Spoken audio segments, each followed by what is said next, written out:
Assalamu alaikum and welcome to another episode of the Chocolate Shake. Inshallah, today I wanted to speak about what I spoke about last week, or what I was saying I was going to speak about this week as a correction. And that is this idea of black excellence. All right, so on last video, we spoke about John Henryism. This week, we want to speak about black excellence. Now, I know when we talk about black excellence, I totally understand what it is that people are trying to say. At least I think most of the time I understand what people are trying to say. However, we have to be very careful about these ideas that black folks always have to be an exception to any rule because we're up under white gaze. And that's the part of this black exceptionalism that I do not like. So for the young brothers and sisters that are looking on, and again, for those who know my channel, I'm particularly aiming at the young brothers because I know how it is out here in this world and to feel like you're carrying the world on your shoulders, right? And you don't have much help. And it's almost like the whole world is paying attention to everybody else except you. And then when we do get some type of attention, it's always negative.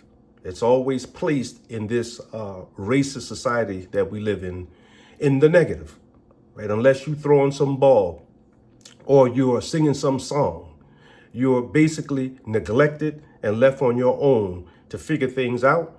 And we have to do all of these things. We have to do what every other man has to do with stigma attached to us. So going back to this idea of black excellence, I'm very sure that in the old days, when they spoke about black excellence, and I'm talking about the old days, I'll just take it on back, just going back into maybe the 1920s, 30s, 40s, 50s, 60s, and I'll cap it there, all right? Coming into the 70s, a little something different might be happening. Definitely in the 80s, some different things were happening. But for the old school, those people who were a part of the greatest generation, maybe all the way down to the boomers, when they spoke about black excellence, what they were saying is that black folks were just as good as anybody and everybody else. And that any accomplishments any other tribe can make, we can make the same accomplishments. That's all they were saying. That we had the ability to do what everybody else on the planet does because we're human. We will do what human beings do. That's all they were saying. So if an Indian can be excellent in mathematics, surely a black American can be excellent in mathematics. If a Jewish person can be excellent in the sciences, then surely a black American can also be excellent in the sciences. And we can go on down the road with all the other avenues of human activity. Anything anybody else can do, we can do as well as black Americans. That's all we meant by black excellence. But I think this thing took an ugly turn somewhere maybe in the 90s or the 2000s. Probably, as some may say in these inner web streets, that it happened because of Barack Obama, President Barack Obama. I don't think so. I think it came a little bit before the black president, Barack Obama. I believe it probably came right around the 80s with the Cosby Show. That's what I'm thinking. When all of these black shows came out, right? And they were showing black people in our normal routines. It was just showing us who we were. And the world was like, okay, yeah, these people are quite interesting people. Yeah, these people are some quite lovely folks, despite the negative imagery that's coming from the West and pushed off to the East and the rest of the world. Folks start looking at black Americans, especially with that Cosby Show now. And they were like, all right, these people seem like they're all right. Now, I'm not saying that the Cosby Show is a direct depiction of what it is to be black American, because we know it's not, right? Black people who live like the Cosbys is probably a percentage of 1%, right? I think the last time I checked, even blacks who make over six figures, I think we're like, what, about 3% or something like that? Some ridiculous percentage. So not a lot of us live the Cosby life, right? So it's not an accurate depiction of what it is to be Black American. But what it did show the loveliness, the liveliness. It showed the creativity of. It showed the way we dress, the way we dance, the way we smile, the way we laugh. All those things that you see everybody else on the planet now imitating, right? Black people doing, right? The high fiving and everything else, the shucking and jiving, even all the way down to that, right? The way we dress, everybody on the planet. I don't care if it's a Korean, a Japanese, or Russian. I saw some old depictions of Eastern Germans before the wall fell. I was looking at some history documentaries, and I was just shocked to see in Eastern Germany at that time how it was that the Eastern German youth were imitating what we were doing in the 70s and the 80s by way of our rebellion against the racism and the classism and all the other isms here, the capitalism in America, right? Everything, the way they were wearing the track suits, the way they wore the Nike shoes, everything was an imitation. And I'm not talking about the fact that they wore the brands, because we're not talking about the fact that people wore brands. We're saying how they wore the brand, right? So in case anybody's thinking, oh, well, Adidas is actually German. I know Adidas is German, but I bet you this, the German children and the youth didn't wear the Adidas the way we were wearing them until they saw us wear it the way we wore it, with the hats, the sneakers, how we wore the shoestrings inside the sneakers, right? The fat laces. So y'all know what I'm talking about. So don't cheat. We're talking about the influence of the Black American and how beautiful we are and how that just spread all over the globe. All right, now, so with that being said, let's get back to this black excellence trap. It's a trap. We have to be careful, because we don't want to end up being the magical Negroes, right? We have to be careful about these ideals that people put on us.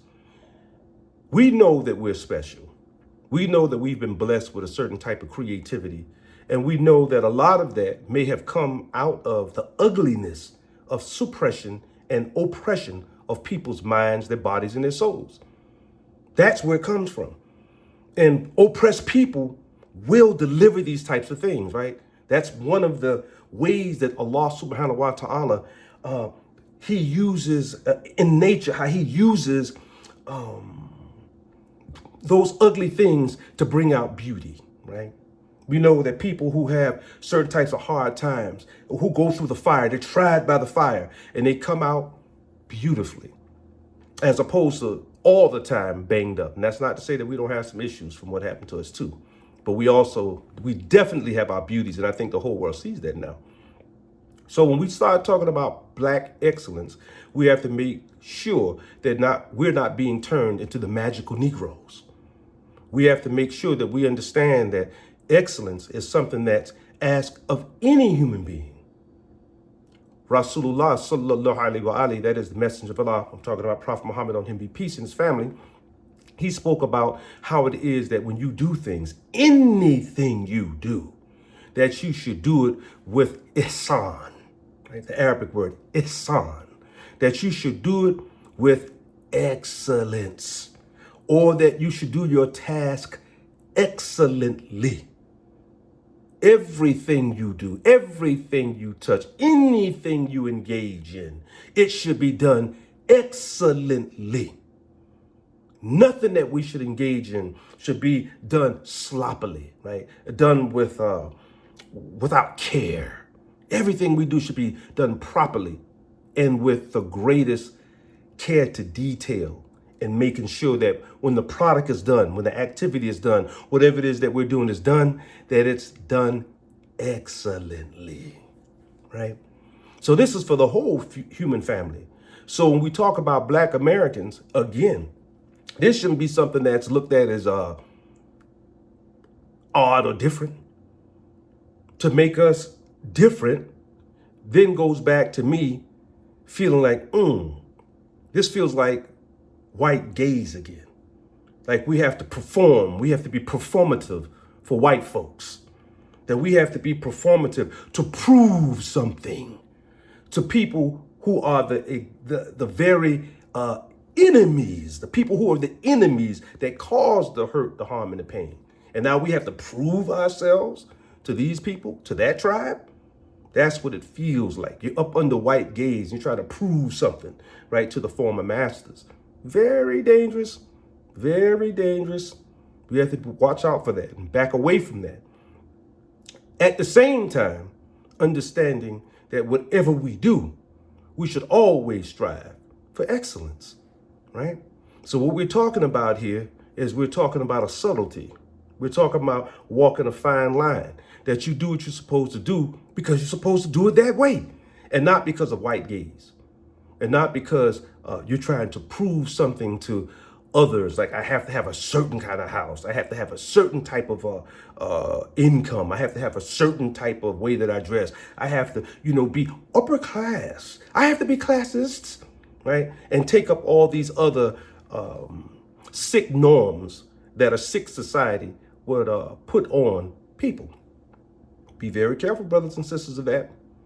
So this is what I wanted to talk about when I was mentioning John Henryism and seeing black people, especially black men, work ourselves to death trying to prove something to people. And yet we'll still be looked at to have people say things like, oh, black people are lazy.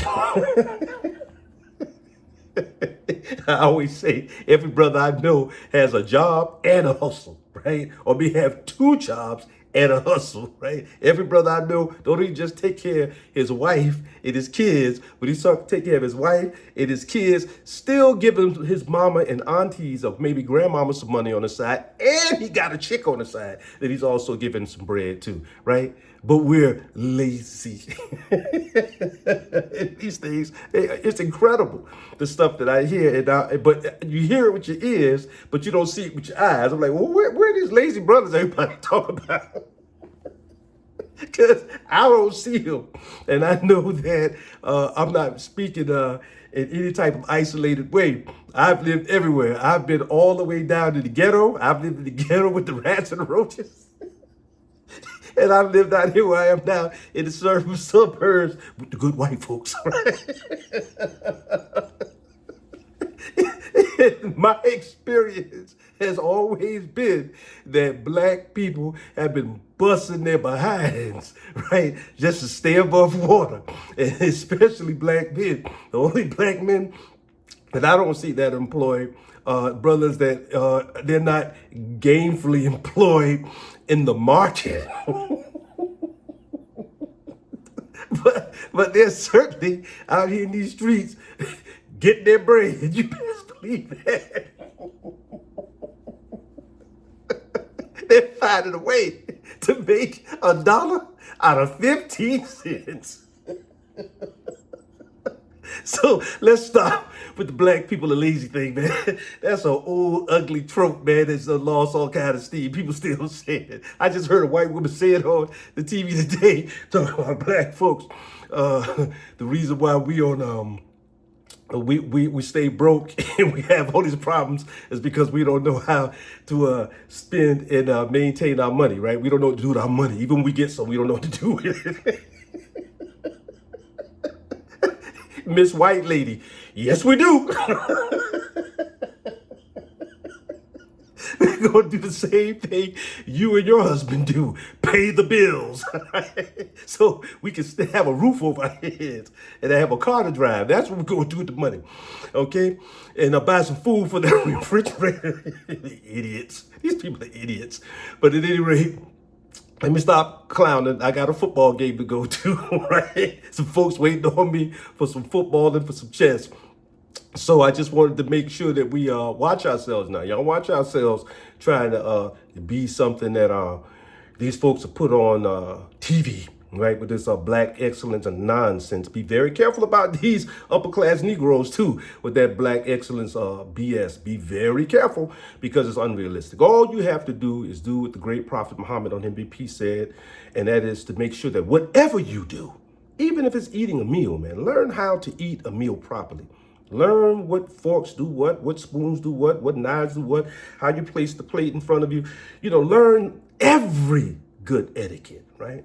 Make sure that everything you do, even when you go to eat your food, right, there's an etiquette to it. Everything has an etiquette, right?